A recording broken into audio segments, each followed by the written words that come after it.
Let's talk retro here. Grayscale kind of stuff, black and white photography. Open up in your exercise folder an image called Lakeside. Now this image was actually, taken a long time ago. It was film and it was digitized.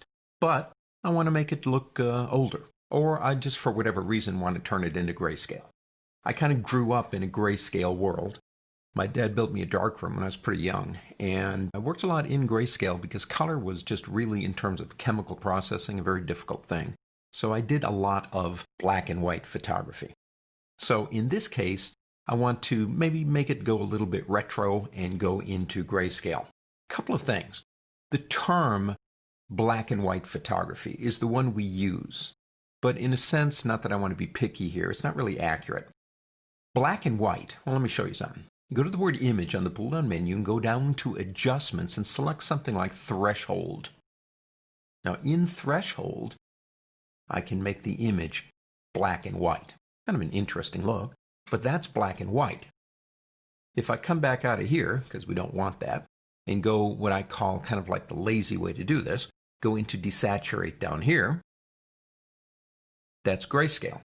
So the term black and white photography is the one we use, but a more accurate way would say grayscale photography, I suppose. That's just being picky.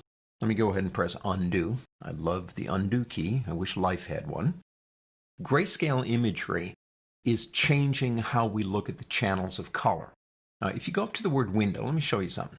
Go into histogram right here. And I'm going to click this little button right there, which is options. And I'm going to tell it to show me all the channels. Each one of those channels is a color. And each one of those colors, when mixed with another color, produces the color you see in the image. And each one of those little tiny pixels has a blend of these three colors. I mean, we know how to blend colors.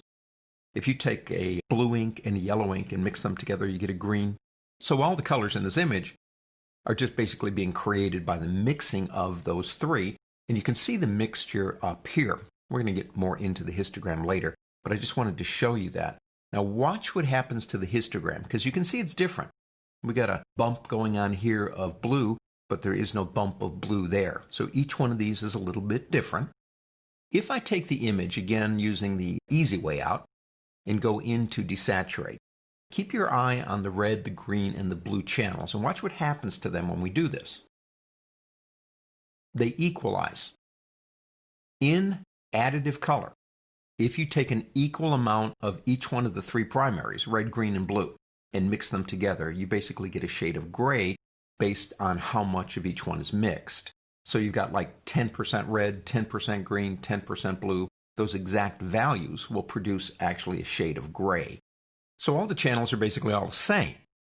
Now if I press undo, again, to bring that back again, we get our color, and you can see they're now mixing and changing. So the whole process here is how do we get an image from color into shades of gray and do it correctly.